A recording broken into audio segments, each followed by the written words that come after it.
La realización de la primera entrevista tiene mucha importancia porque es una forma en que se obtiene mucha información.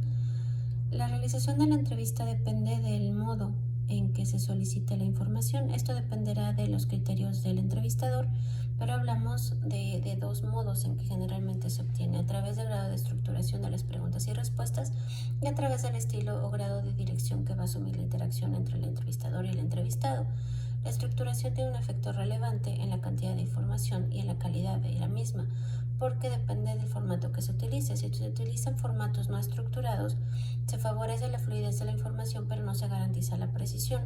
Si se usan formatos estructurados, se incrementa la precisión, se facilita la comparación entre sujetos y se asegura el proceso de toma de decisiones.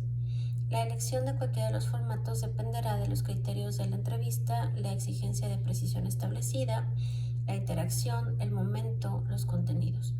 En términos generales, se suele iniciar con un formato abierto que es capaz de obtener mucha información, y a partir de allí se utiliza un formato semiestructurado que recaba datos biográficos más específicos o características laborales o personales, empleando entrevistas situacionales y entrevistas de incidentes críticos.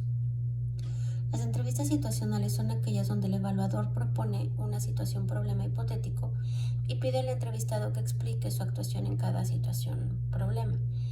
Las entrevistas de incidentes críticos son aquellas donde se formulan preguntas sobre los modos de afrontar situaciones que efectivamente se dan con determinada frecuencia en el puesto para el cual la persona está aplicando. Se busca que las respuestas sean muy específicas, y aquí se incluyen las llamadas preguntas determinantes sobre su modo de actuar, y esto va a influir mucho en la toma de decisión para saber si es el candidato ideal o no. El análisis de la información obtenida en la entrevista tiene mucha importancia porque el objetivo inicial es crear una base de información que permite la formulación de hipótesis. Dentro de lo que se analiza es la cantidad y la calidad de información obtenida. El criterio para determinarlo es el número de contenidos que se habían previsto en la planificación de la entrevista y que fueron satisfechos durante la misma, y el número de contenidos que permanecen sin la información suficiente.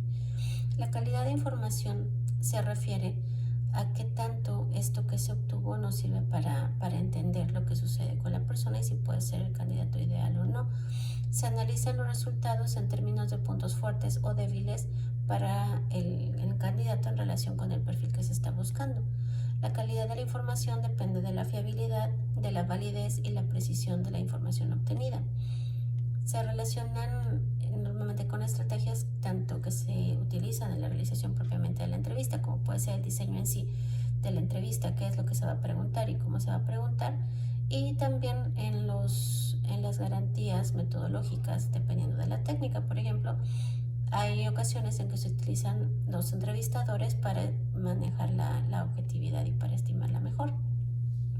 De esto dependerá que la información que se obtenga sea fiable.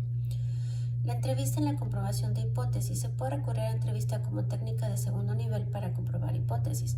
Suelen adoptarse formatos estructurados y semiestructurados. El conjunto de hipótesis que se generan en el proceso de evaluación se basa en los supuestos de cuantificación, semejanza y asociación predictiva.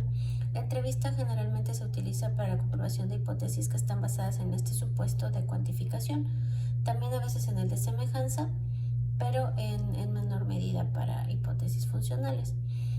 Sirve como comprobación para este tipo de hipótesis basadas en supuesto de cuantificación, que se refiere al soporte de cualquier estrategia encaminada a comprobar si se produce un determinado fenómeno y si éste se produce, en qué medida se produce.